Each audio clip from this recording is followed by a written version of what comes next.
Hey, this is Roxy, and if you all know me out there, you know that these guys are in my favorite band called KORN, and I'm so pleased to be welcoming Jonathan Davis and FIELDY from KORN. Hey, guys. Hi, how you doing, Roxy? I am awesome now that you're here. Good. Thanks for having us, Roxy. You're welcome. 12th studio album. You know, one thing I've always admired about you guys is your prolificness. I mean, 22 years, 12 albums. Most bands take, 3, 4, 5, 10 years between records, but not you guys. No. What, is this something that is making music come natural, or is it a need? What is it? This is how it ends up. We always get, we started off, first KORN record, we made that record, we went out and toured 18 months straight. Had to get back in the studio, make another record to get up to, because the momentum was building, and we never stopped. Look back, I mean, the longest we had off our whole career was probably 2015 when we just did the anniversary shows, and that's when we started writing the record. But it's just what we do. We like playing music and writing music, and it's just how it ends up. You know, the one thing I noticed you guys have not done is a live album. Is there ever going to be a live KORN record? I think we did. We've done a DVDs, so I think it's just pretty much the DVDs. I know we did the one from when we did Path of Totality with that one at the Palladium. What else? I don't know, because we've talked about it in the past, but things change now. But we never really liked them, but we might now that we're older. I don't know, but I remember younger, we always talked about like that. They sound like crap. It's yeah, we never liked it. Like, it was like I don't know, but maybe it's one of those things that we might do now that we're older, understanding music and where we're at. And like, I mean, personally, I still don't like them, but I understand fans want to hear it and all that, so I'm always open, but I don't like them. So JD, congrats. You guys, the new music is just outstanding. You know me, I you guys could blow your nose on a record and I would love it, but this one I especially love. You said, John, that this album defines your life. Yeah, overall, I mean, just going through what I go through on a daily basis in my life. I've always, bad things usually happen to me. I don't know what dog I kicked or what happened in a past life, but I always get things thrown my way that aren't so pleasant. So the way I deal with that is through music, and this record was no different. I think as adults, a lot of people have argued the fact, like, you're 45 years old, what the hell do you have to complain about anymore? But I think in life we all have problems, and I just choose to use my the way I sing and my lyrics as a way to deal with them. So, this record is no different. I mean, whatever I was going through at the time, I wrote about. When I write, also, it's like a more stream of consciousness kind of thing. I just put the pen down to paper and let it go, and then I'll have to read through it a couple of times to actually feel what I'm trying to get out of my head. And the title summed it up. I feel like sometimes when I'm in that place so much, it's become home. I feel serenity when I'm there. That's where I feel comfortable when I'm down. And I think people who's ever battled depression or stuff like that, it's not enjoyable, but that kind of feeling you can relate to. FIELDY, this record, I think, was a kind of a different experience for you guys. Talk to me about, being with the band and recording in Nashville with Nick. It was like working with Jack Black. He was such an animated character, He's always like playing air guitar, and he's like just so like everything that's like a dirtbag kind of like, not dirtbag a way that people think like but like the musically dirtbag, like, and it's just old school studio and old way of doing things, old way of thinking, and I think it brought that rawness out of KORN. That was because it was like almost like when we did Indigo Ranch KORN, the first album. It reminded me of that. It was like this little, just middle of nowhere woods, crazy old studio. Well, one thing that, Head was in here when he was promoting his book, and the one thing he was commented about this record was that Nick said that he never felt that anyone really captured your bass playing, your style, your sound, completely correct on record, and that was one of his goals. When I walked in there, he had a Ampeg with 16 tens in it, the one, all one cabinet, It was 810s. 810s? Yeah, 810s. 810s. He knows better than me. Well, he's a musician geek over here, but Yeah, but I walked in and it was plugged in, and they handed me my bass, and I played it. I was all, that's perfect. It was exactly my tone. I was like, I was like, I don't know what to say. I was like, it was just, didn't even need to be touched. I didn't even go to a knob and touch it. So it was dialed. He knew. He just kind of did he was a Korn fan. He goes, I used to work at a taco truck when I was a kid, rocking out to you guys, and just need air guitar, and like, he just knew all the songs, and he was a fan. And I think I read somewhere where they said that Monkey and Head recorded in the studio together at the same time, sort of jamming together. That's different from anything you guys have done. Yeah, when you do rhythm tracks, it's usually Monk will lay his rhythm tracks for his side, and Head'll lay his rhythm tracks for his side. But this time, Nick said we're doing it all at once.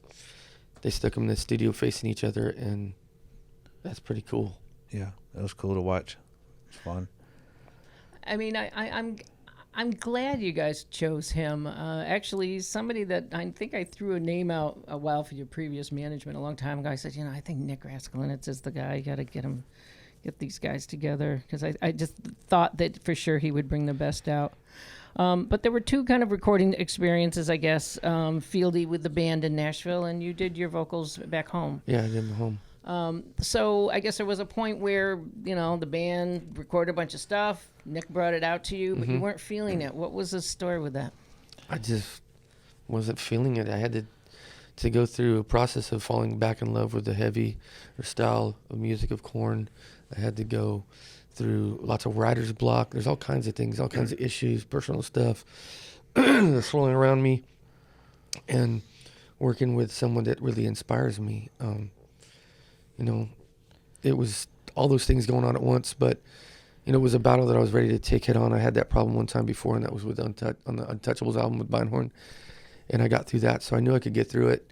And it wasn't that I thought the music was bad. It was just I was just coming up blank, and I really haven't had that problem before in a long time. And I just pushed on. I mean, Nick, he pushed me, and we just got through it. And I'm glad that I overcame that, because I was really down on myself for a long time about it.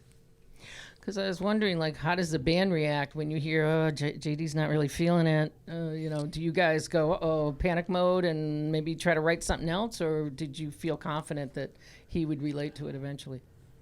I mean, you never know, because when we first went into it, we went in and those guys recorded everything on 8-string guitars, and then we showed JD, and then he's like, I remember JD coming to me, he's like, I can't, it doesn't sound like, he just, and he's like right, Korn. but he's right, because I go, what, I remember back when I was a kid, and my youngest daughter, Olivia, got the life come on, it goes, ding, she's all, Dad, and it's like Korn has a sound, and he was right, and I was like, I like the 8 strings, but we have a sound, and people like that sound, and then he's used to his sound, and it's like, it was weird, so that was the beginning of that, and then it started going towards this process of receiving this music that everybody's probably just struggling to get to the next creative thing, and there's friction, and out of a coal comes a diamond.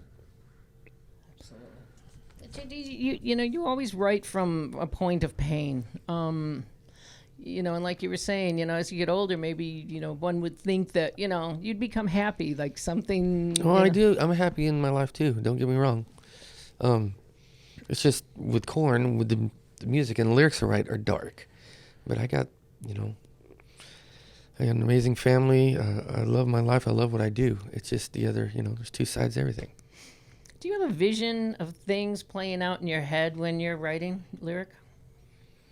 No, it's just completely empty. It's weird. I don't explain it. When I'm writing, I'm getting in that. What I do is I come up with melody lines, and I kind of freestyle stuff. So just words are coming out of my mouth when I'm trying to come up with these melodies. And then I go from there and write whatever it was at that time. It's like a freestyle. Some words will come up, and usually that'll end up being what I write. So it's a whole weird process, and it's what I've been doing for 22, 23 years. So it works for me. And the boom-shakas are back. Yeah. Nick made me do those. I'm glad I did. I love it. But yeah, my if I would've do fan them- part of me, like I love it. I'm like, I know, so but that's the reason cool. why you love it is because I haven't done it a I billion know. times. I just wait. I mean, Yeah, the waiting was great. It is. You're It right. That's works. why I'm like I love I it so hate much it too. It's because like he people waited for piss. so long that I'm all like, you know, there's no bagpipes on the record, or there's this and that. It's like yeah, I'm time not- to wait again on I that. kind of wait. I become sticky and stuff. There's a time and place for everything. And this is the time right now. Yeah. Well, I guess it was back in April, and Head was here, as I said, and he brought me in the small room, and he said, "Come on, I'm going to play you 2 songs," and I freaked out. I was, listening on headphones, and I'm like jumping up and down. I'm like, "Yeah, this is the breakdown." Like, "Yes, crowds are going to go crazy," And so, have you played any of this live Yeah, yet? we've played 2. Yeah. We played Insane and Rotting in Vain. When we started first doing Rotting in Vain, before he was even out, when it came to the bridge, when I start going off doing the boom-shakas, all that stuff, the crowd would just start screaming. It was amazing. People really were wanting to hear that, and I don't know, it's awesome. I'm glad that everybody's digging and feeling this, because it is an amazing heavy-ass record. Oh, something I wanted to ask real quick. I forgot when we were talking about Nick. What, Dave Grohl showed up at the studio? Was he just coming to say hello to Nick, or he didn't play on anything? He right? was coming to say hello to Nick. I was on stage standing there, and it was weird because Monkey was messing with the riff, and to me, I was like in my head, I was like, kind of sounds like Foo Fighters, I was tripping. And then right when I said that in my head, Dave Grohl walked through the door, and I was like, Matrix. whoa. I was like, well, this is weird. It's a little room. It was probably not even much bigger than this room right here. And I kind of didn't say much because I was a little nervous, to tell you the truth. I don't know why. And it's Dave Grohl, I guess. I don't know. And then he sits down, he's talking to us. I want to say hi, man. He's like, what's funny? He goes, I spend a lot of time in hotel rooms on YouTube watching KORN videos and stuff what you guys do. And I'm kind of going, really? And then he's like, like, he started doing ours, and I was like, whoa, he's like not kidding. And I was like, what do you call it? Just blown away. It was weird that he's coming in throwing it. I was like, this is so just trippy, man. It was a cool moment. He's a good guy. He's a real down-to-earth guy. I love him. He's a good storyteller, man. He was telling us some stories in there. I'm not going to retell his stories because I'm not a good storyteller, but he's good, man. He likes some of my old school stories, I'll tell you. Rotting in Vain. Well, the first glimpse we got of it was this really cool video that Tommy Flanagan from Sons of Anarchy gets in. Talk about how that came together. We like we always do, going through treatments. We always we send out the song to a whole bunch of directors and let them write their treatments, and it seemed like Dean's really worked for us. Then they were saying we got to figure out who's going to be the guy that breathes life into you guys, and they were kicking down all kinds of people. And he came up. I don't know if he was a friend of Dean's or whatever, but that guy would be perfect. He's the perfect, guy for what we thought of the video at the time. And he showed up and he killed it. And I was always a fan of Sons of Anarchy, and he was in other movies that I'm a fan of too. But he's a really cool guy from Glasgow, and I really enjoyed hanging out with him. A fellow Scotsman. Yep. I can't do Scottish accent. Let's talk about that song. What's going on in that tune? In the video, the story there is it's like we're laying there dead, and he comes in and he breathes into this contraption and he breathes life into us. Lyrically, it comes from the point of being in situations that we all are guilty of just that are not good, and you just deal with it, and you just deal and deal. And when you come through that the light at the end of the tunnel, you look back and you're like, all this pain and all this suffering, you basically rotted there and went through hell for no reason, when you could have helped yourself. And I don't know, it just came out of my head. I don't know why this happens. It's part of the magic of music, but that's what I was feeling at that point, and I wrote about. Cool. And the boom-shakas are back. And the boom-shakas are back. Insane. I have to tell you, the video really, really freaks me out. I have a hard time watching it. It freaked me out. The guy that did that really shot it beautifully. It's a beautifully shot video. And it's an old practice that they used to do back in the day, where you take a loved one that died and they take photographs. They prop them up and put them in positions like they're alive, and you get your picture. They did it with little babies. They did it with everyone at the time. And I really didn't get the video first. They said, yeah, we're going to look at this camera and he's going to look through and it's going to be different and like whatever. I mean, I like the idea was the mortuary kind of thing, obviously, because that's what I did back in the day. Popped out at me and I thought, yeah, that'd be cool. And everybody was digging it. So we went with it. But once we got it back, I was just like, man, this is a very cool, beautifully shot video. And it worked well with it. And it's not even really a single. It's just something we put out on the internet for the fans and made this video for. So I think it's an amazing piece of art. It's very cool. Black is the Soul is one of my favorite tracks on this record. Can you give me a little 5-cent tour of that one? Black is the Soul. Again, I mean, it's just generalized. I'm talking about my life over many years, with lyrics. It's like it's hard for me to get into the meaning of most of these songs. It's generalized. It's me facing my fears head on, basically. That song, you know, is what it's about. Growing up, I mean, I've made a living. I'm a 45-year-old, 12-year-old.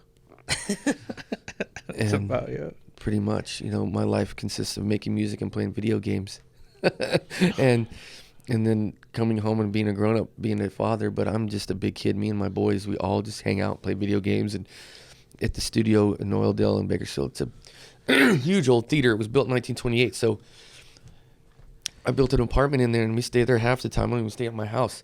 And me and the boys play swords, and we got Nerf guns all set up. It's just, I'm a huge kid.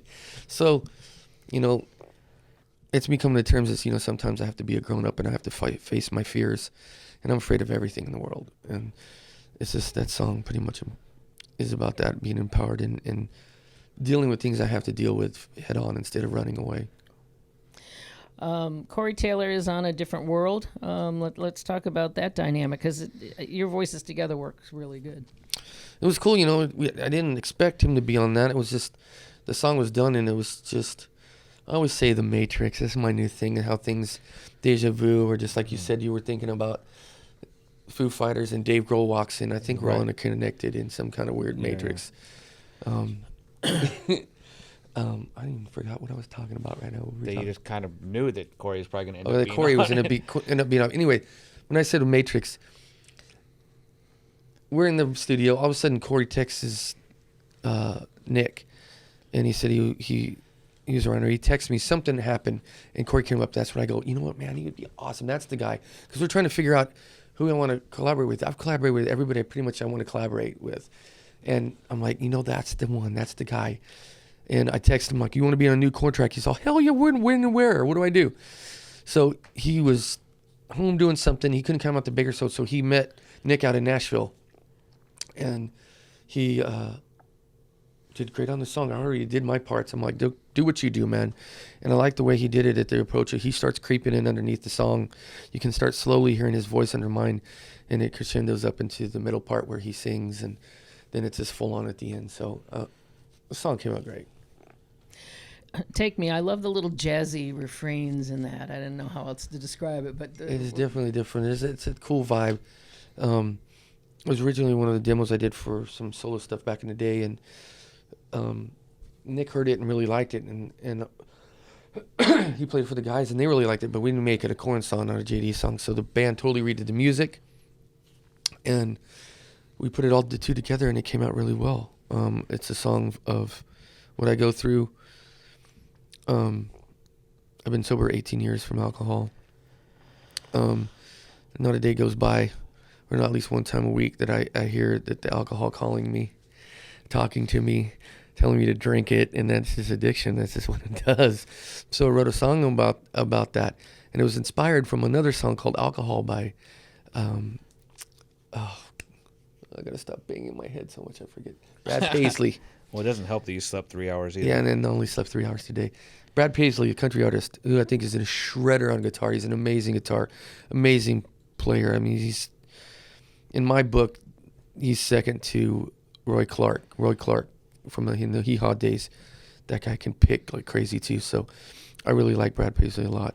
I heard his song Alcohol years ago, And it just inspired me. Like, I want to do my own version of that because his is really funny. He talks about it's been making white people dance and like all kinds of funny stuff. But mine is more way darker.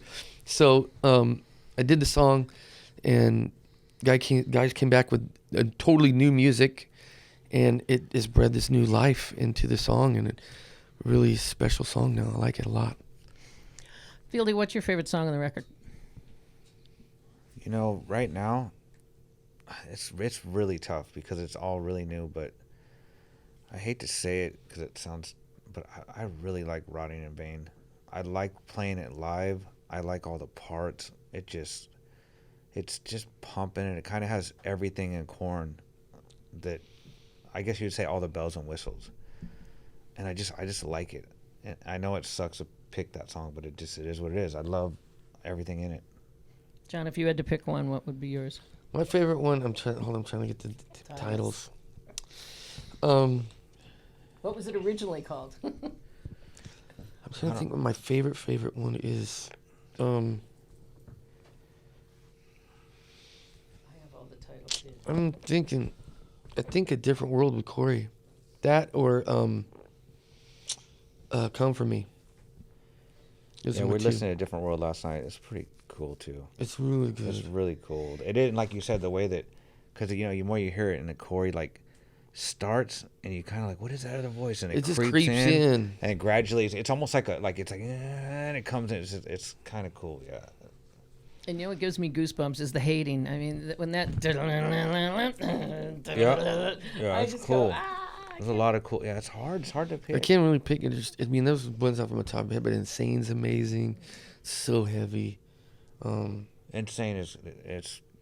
Calling Me Too Soon. I think fans are going to go flipping crazy. Yeah. Calling. That's a good one. Man, what? A Little Baby. All of them. That's a cool one too. That's hard. Well, I can't wait for that tour when you play this album from start to finish. Well, let's talk about. That's a little like sneak plug over Sneak here. plug. You better do it. Start to finish. Real quick under the breath. Let's talk about touring. What is it like for you guys? You know, I know you have children, and you know it's got to be hard. I'm sure those kids, when you're packing your bag and they know you're leaving the next morning, and the bus pulls up to your house, it's got to be hard. Yeah, it sucks. But you know what? I look at it this way. I spend more time with my kids when we're home than most fathers do in their entire lifetimes. It's just good quality time with your kids. So when we're gone, yeah, it sucks, but we got this now. It's not like when Nathan was growing up back in the 90s. I didn't have FaceTime. You don't have those abilities to actually see them, talk to them face to face. So It's true though. it's We both of us, we spend so much time.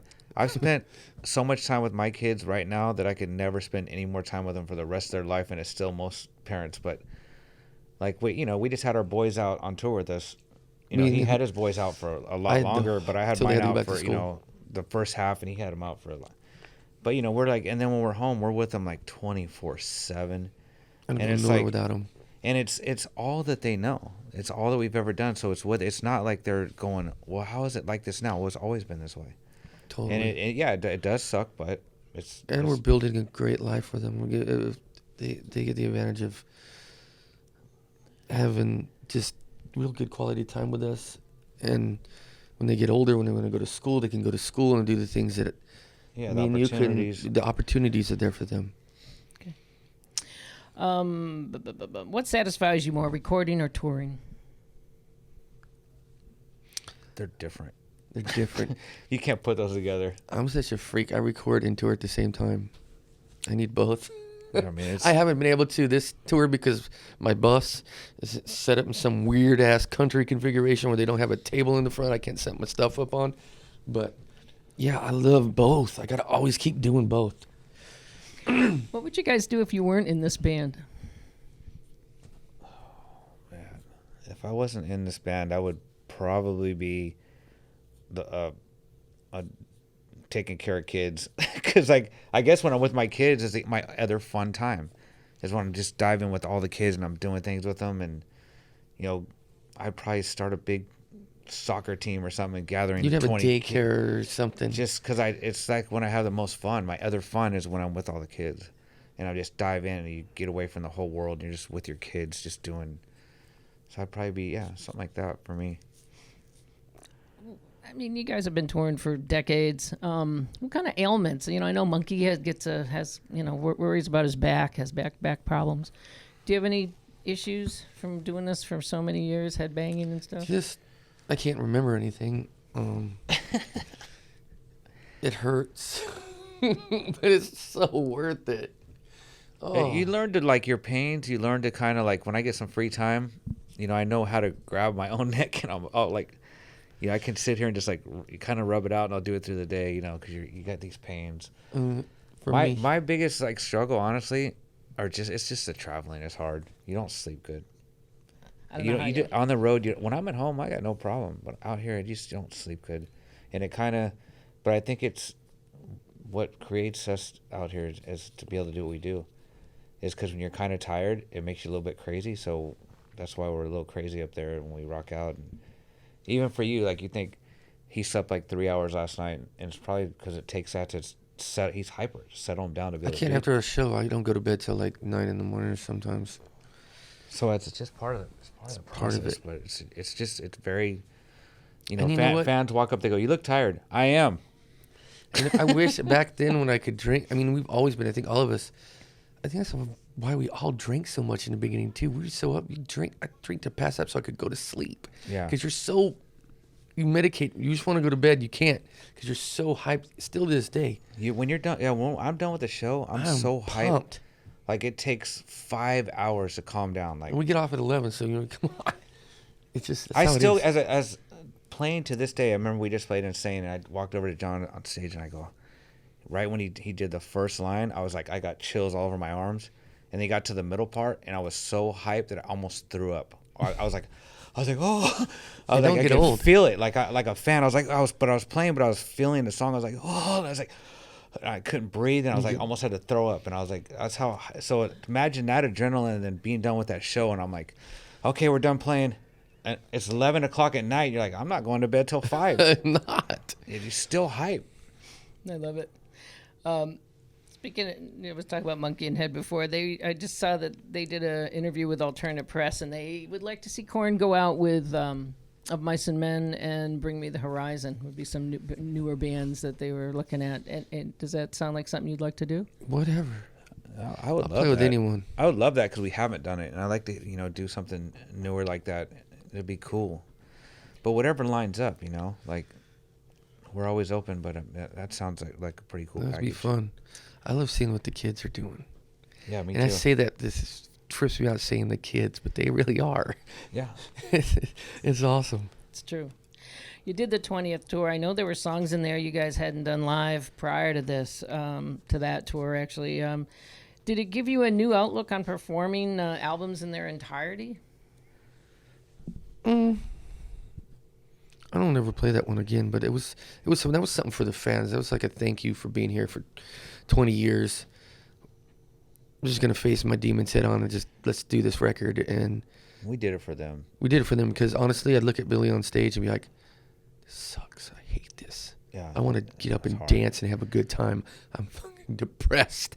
This is a depressing ass album. But that was just that's when that's the magic of that record in that time. And it was good. But I'm also glad that we did it because it kind of reminded us where we came from, and it reminded us, it influenced heavily the writing of this new record. It did.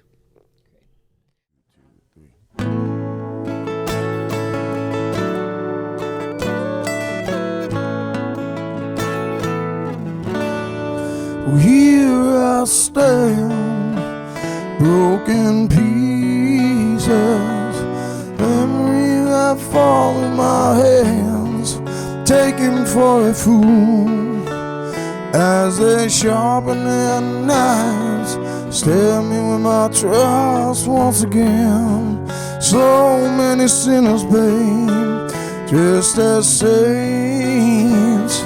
The lines and the hair